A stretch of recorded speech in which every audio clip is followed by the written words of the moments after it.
በየወሩ የተጣራ 73350 ብር የሚገኝበት በዚህን ሰዓት ላይ 1000 ዶሮዎችን ብታስገቡ ምን ያክል የተጣራ እጃችሁ ላይ ሊደርስ እንደሚችል አመታዊ፣ ዕለታዊ፣ ወራዊ ወጪዎቻችንን እንዲሁም ደግሞ ጠቅላላ ዶሮዎቹ ጥለው እስኪጨርሱ ድረስ ባለው ምን ያክል ወጪ ምን ያክል ደግሞ የተጣራ ገንዘብ እጃችን ላይ እንደሚደርስ ስራውስ አዋጭ ነው ወይ የሚለውን አንዳንድ ትንታኔዎችን በዚህ እንሰጥበታለን።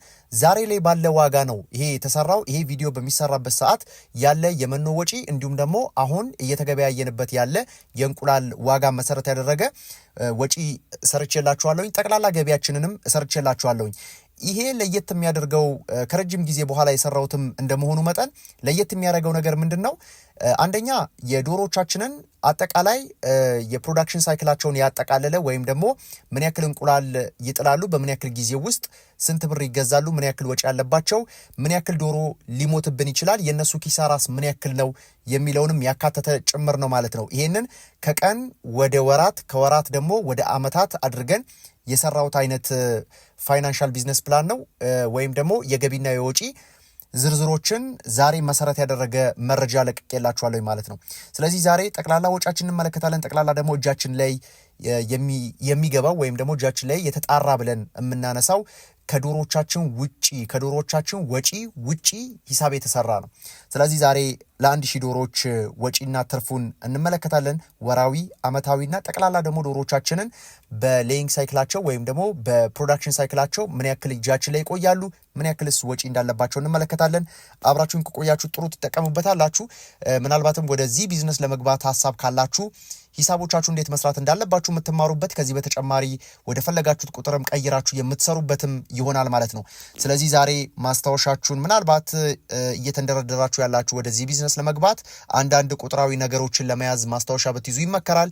ይሄንን ቻናል ሰብስክራይብ ያላረጋችሁና ላይክ ያላረጋችሁ ሰዎች ሰብስክራይብ በተኗንና የደወል ምልክቷን ብትጫኑ ጠቃሚ የሆኑ መረጃዎችን ደግሞ ስለቅ ወዲያው እንዲደርሳችሁ ያስችላል ማለት ነው። ወደ መረጃው በዚህ መረጃ ላይ የማካተታቸው ከ1000 ዶሮ የ1000 ዶሮ ዕለታዊ ወጪ፣ የ1000 ዶሮ ወራዊ ወጪ እና ትርፍ፣ የ1000 ዶሮ አመታዊ ወጪ፣ የ1000 ዶሮ ጠቅላላ ትርፍ፣ የ1000 ዶሮ የሚሞተው የዶሮ መጠን ኪሳራው፣ የ1000 ዶሮ የሚገኝ እንቁላል መጠን ጠቅላላ የዛሬ የእንቁላል ገበያን ያካተተ ይሆናል። 1000 ዶሮዎችን ብታስገቡ 1000 ዶሮዎች በነገራችን ላይ የ107ኛ ዙር ስልጠናችን ተጠናቋል። መጪው ሰኞ 108ኛ ዙር ስልጠና ይጀምራል። እጅግ ባማረና በደመቀ መልኩ ብዙ ሰው በተገኘበት መልኩ ስልጠናችንን አጠናቀናል።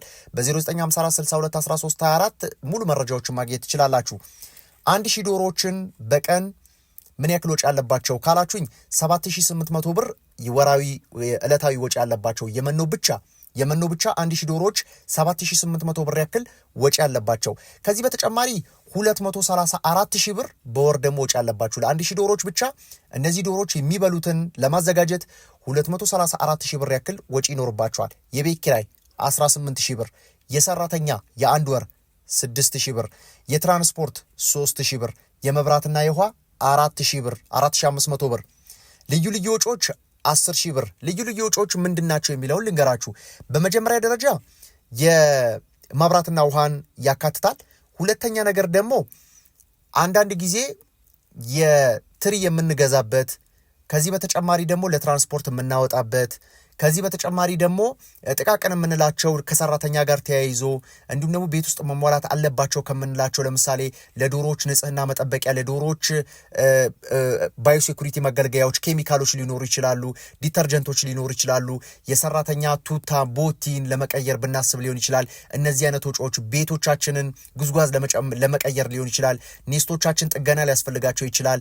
ቤታችን ራሱ ጥገና ሊያስፈልገው ይችላል። እነዚህ ሁሉ ያካተተ ይሆናል ማለት ነው። ሌላኛው ወጫችን ከመድኃኒት ጋር ተያይዞ ነው። ምናልባት እስከ 5000 ብር ይዤላችኋለሁኝ። ነገር ግን አንዳንድ ጊዜ 10000 ብርም ሊያስወጣን ይችላል። አንዳንድ ወር ላይ ደግሞ ምንም ወጪ ላይ ይጠበቅብን ይችላል። ስለዚህ ቋሚ ወጪ አይደለም። ነገር ግን እስቲ በየወሩ ይኖራል ብለን እናስብና 5000 ብር ሊያዝላችሁ። ሌላው የቫይታሚንና የክትባት ወጪዎች ናቸው። 3200 ብር ይዤላችኋለሁኝ።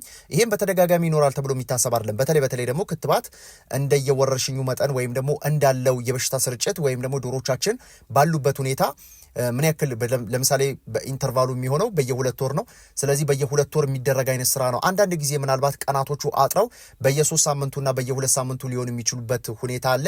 ይሄ ወቅቱን የሚወሰን ነው። ሁልጊዜ ግን የሚደረግ ነገር አይደለም። ስለዚህ የቫይታሚን ወጪዎቻችን የሚሰጠው ምልክቶችን ስናይ ወይም ደግሞ የተለያዩ ዲፊሸንሲዎች እጥረቶችን ስንመለከት ነው እንጂ ዶሮቻችን ወሩ ሙሉ ቫይታሚን መጠቀም አለባቸው፣ በየወሩ ያለማቋረጥ ቫይታሚን መጠቀም አለባቸው። ያን ያክልም ደግሞ ብትጠቀሙ በጣም ውጤት ሰጪ ነው ወይም ደግሞ ውጤት ታዩበታላችሁ አይባልም። እጥረት ሲኖር ብቻ እጥረቱን ለማሟላት ከጤና ጋር ተያይዞ ከእንቁላል ምርት ጋር ተያይዞ ከአመጋገብ ጋር ተያይዞ ከእድገት ጋር ተያይዞ እነዚህ ነገሮች ለማሻሻል በተወሰነ ሊረዳ ይችላል። በዋነኝነት ሁልጊዜም እንደምለው መኖ ነው ወሳኝነት ያለው። ስለዚህ እሱ ላይ መስራት ይጠበቅብናል ከነዚህ ነገሮች የበለጠ ማለት ነው። ከዚህ በተጨማሪ የሚሞቱ ዶሮችን ይዤላችኋለሁ። የሚሞቱ ዶሮችን ያስኩላችሁ ምንድነው ከ5 እስከ 7 ዶሮች በየወሩ ይሞታሉ። በየወሩ ከ5 እስከ 7 ዶሮች ይሞታሉ። ይሄ እንግዲህ አመታዊ ምን ያክል ፐርሰንት ሊመጣ ይችላልና ምን ያክል ዶሮች ሊሞቱብን ይችላሉ የሚለውን እሰራላችኋለሁኝ። ነገር ግን ደግሞ ዶሮቻችን ከ5 እስከ 7 ዶሮ በድንገተኛ ሞትም ሊሆን ይችላል፣ በህመምም ሊሆን ይችላል፣ ድንገት በተፈጠሩ ነገሮች ሊሞቱ የሚችልበት ሁኔታ አለና ዜሮ ሞርታሊቲ አይባልም። በጣም አነስተኛ ነው ከተባለ 5 ዶሮዎችን ታመው ሊወጡ ይችላሉ፣ አሊያም ደግሞ ሞተው ሊገኙ ይችላሉ። ስለዚህ ምናልባት በየ2 ሳምንቱ 1 ዶሮ ወይም ደግሞ በ3 ሳምንት 2-3 ዶሮዎች እንደዚህ የሚጠቀሱ ናቸው። ስለዚህ በአጠቃላይ እንደ ወጪ ስለሚታሰብ ይሄም ወደ 7700 ብር ገደማ ወጪ አለባችሁ ማለት ነው። 7700 ብር ገደማ ወጪ አለባችሁ ማለት ነው። መጀመሪያ እርባታውን ስንጀምር እነዚህ ዶሮዎች ላይ ያወጣናቸውን ሂሳቦች ነው ቀጥታ እዚህ ጋር አምጥቼ ያባዛውት ማለት ነው። ለኢኒሻል ኢንቨስትመንት በዶሮ ምን ያክል ኮስት አድርጎናል ያንን ቀጥታ ነው ወደዚህ የቀየርኩት ማለት ነው። ከዚህ በተጨማሪ 291400 ብር በወር ወጪ ይኖርብናል አጠቃላይ ማለት ነው። ቅድም እንግዲህ ካየናቸው ወጪዎች 234000 ብሩ ነው ወራዊ የመኖ ወጪ ብዬ ያስቀመጥኩት። ከነዚህ ጠቅላላ ጥቃቅን ወጪዎች ጋር ስንደምር አሁን ከነገርኳችሁ ዝርዝሮች ጋር ብንደምረው 291400 ብር በወር ወይም ደግሞ 9713 ብር ከ33 ሳንቲም ያክል ዕለታዊ በእንቁላል ደግሞ ወይም ደግሞ በእያንዳንዱ በሚጣለው እንቁላል እንኳን ሂሳብ እንስራ ቢባል 11 ብር ከ42 ሳንቲም ሂሳብ ይፈጅብናል። ብናጠጋጋው 11 ብር ከ50 ሳንቲም ያክል እነዚህ ወጪዎች መኗቸውን ጠቅላላ ፍጆታቸውን ጨምሮ በአንድ እንቁላል ላይ የሚያርፈው ሂሳብ የዶሮዎችን አገልግሎት ሳይጨምር 11 ብር ከ42 ሳንቲም ገደማ ወጪ ይኖርባቸዋል። ወይም ደግሞ 11 ብር ከ50 ሳንቲም ያክል ወጪ ይጠበቃል በእንቁላል ማለት ነው። ወደ ገቢያችን እንለፍ። ገቢያችንን መሰረት ስናደርግ የሰራውላችሁ የሄንዴ ፕሮዳክሽን ወይም ደግሞ አጠቃላይ በእንቁላል በቀን የሚገኝ የእንቁላል ምርት ከ1000 ዶሮች 85% ወይም ደግሞ 850 እንቁላል ይዤላችኋለሁ። 850 እንቁላል ማለት በወር 25500 እንቁላል ማለት ነው። በአመት ደግሞ ወደ 306000 እንቁላል አካባቢ ምርት ይገኛል በአማካኝ ማለት ነው። አንዳንድ ጊዜ ግን እንዳልኳችሁ 85% ነው ያስኩላችሁ። እናንተ ምናልባት የሆነ ወቅት ላይ ዶሮዎቹ እንደጀመሩ ለተከታታይ 4 ወርና 5 ወር 90 ቤቶች ውስጥ እንቁላል ሊሰበሰብ ይችላል። ነገር ግን ደግሞ በተመሳሳይ አንዳንድ ችግሮች በሚፈጠሩበት ሰዓት ደግሞ በዝቅተኛ መልኩ 80 ቤቶችም ሊገኝ ይችላል። ስለዚህ የዚህን አማካኝ እንወስዳለን እንጂ ዶሮዎቹ አመቱን ሙሉ በ85% ይጥላሉ አይባልም። ቋሚም አይደለም፣ ፍላክቹዌት ያደርጋል፣ ይጨምራል፣ ይቀንሳል። ከዚህ ጋር ተያይዞ ዶሮዎቻችን ይጥላሉ ተብሎ የሚታሰበው ለምሳሌ እዚህ ጋር በየቀኑ አንዳንዴ 85 አንዳንዴ 86 87 እያደረግን ለመስራት ስለማይመች እንጂ መሰራት የሚኖርበት በእንደዚህ አይነት መልኩ ነበር። ለምን ዛሬ 85% ቢጥሉ ነገ 86 87% ወይም ደግሞ 84% ሊሆን ይችላል። ስለዚህ ወይ ይጨምራል ወይ ይቀንሳል።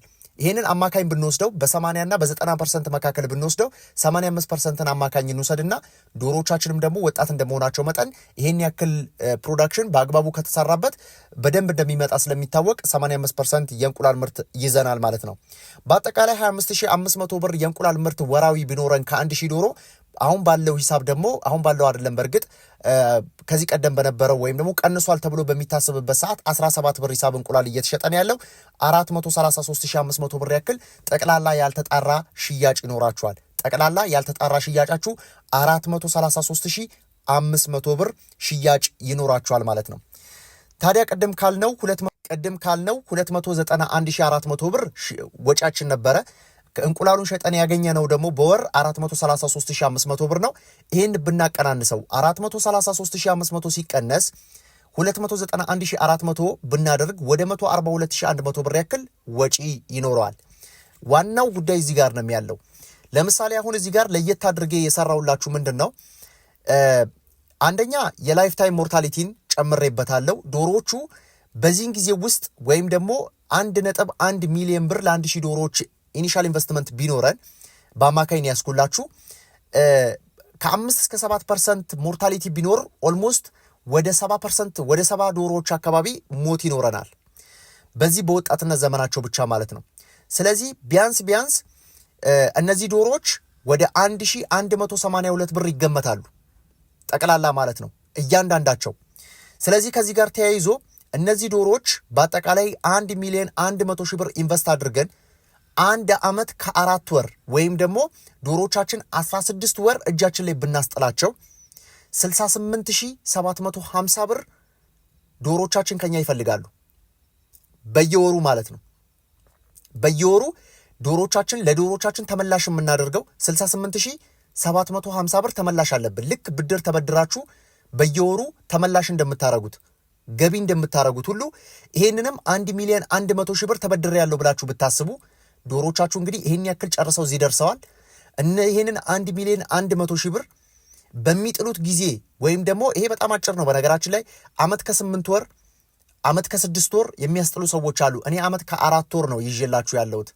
ስለዚህ በዚህ ዓመት ከ4 ወር እንኳን ሂሳቡን ብንሰራው ወደ 68,750 ብር ያክል በየወሩ ይደርስብናል። ይሄ ማለት ደግሞ እያንዳንዱ በሚጣለው እንቁላል ላይ ዶሮዎች 850 እንቁላል ይጣላል ብለናል። በእያንዳንዱ እንቁላል 2 ብር ከ69 ሳንቲም ወጪ ይጠበቅበታል ማለት ነው። ቅድም እንዳልኳችሁ ራሱ ወጪው ዶሮዎቹ የበሉትና የቤት ኪራይ፣ የውሃ፣ የማብራት፣ የመድኃኒት፣ የክትባታቸው ታስቦ በእንቁላል 11 ብር ከ42 ሳንቲም ነበር ያልኳችሁ። አሁን ደግሞ በተጨማሪ ደግሞ ዶሮዎች ያገለገሉበት ወይም ደግሞ ዶሮዎች ያወጡትን ወጪ በየእንቁላሉ አንድ እንቁላል በተጣለ ቁጥር ዶሪቷ ኮስት ያደረገችን ወይም ደግሞ የመነሻ ካፒታላችንን እያገለገለች ስለሆነ ከዚህ በፊት ወጪ አድርገንባታል እሱን እንድትመልስ 2 ብር ከ69 ሳንቲም ያክል እናስብባታለን በእንቁላል ማለት ነው። በአጠቃላይ 142,100 ብር ቅድም ያቀናነስ ነው የመኖውን የውጫችንን እንዲሁም ደግሞ 433,500 ብር ደግሞ ሽያጫችን ነበረ። 142,100 ብር ያክል እጃችን ላይ ሆነ። 142,100 ብር ያክል እጃችን ላይ ነበረ። ስለዚህ ከዚህ ጋር ተያይዞ 68,750 ብር ተመላሽ ነበረብን ወይም ደግሞ ቅድም እንዳልኳችሁ ነው ተበድረናል ብለን ብናስብ ምንመልሰው በየወሩ የምንመልሰው ከሽያጫችን ላይ ከተርፋችን ላይ የምናስቀምጠው ዶሮቻችን ያገለገሉበት ሂሳብ ማለት ነው። 142,100 ብር ሲቀነስ 68,750 ብር ያክል ወደ 73,350 ብር ያክል እጃችን ላይ ሊደርስ የሚችል ሂሳብ በዝቅተኛ የእንቁላል ምርት የተሰራ በዝቅተኛ የዋጋ ተመን የተሰራ ሂሳብ ማለት ነው።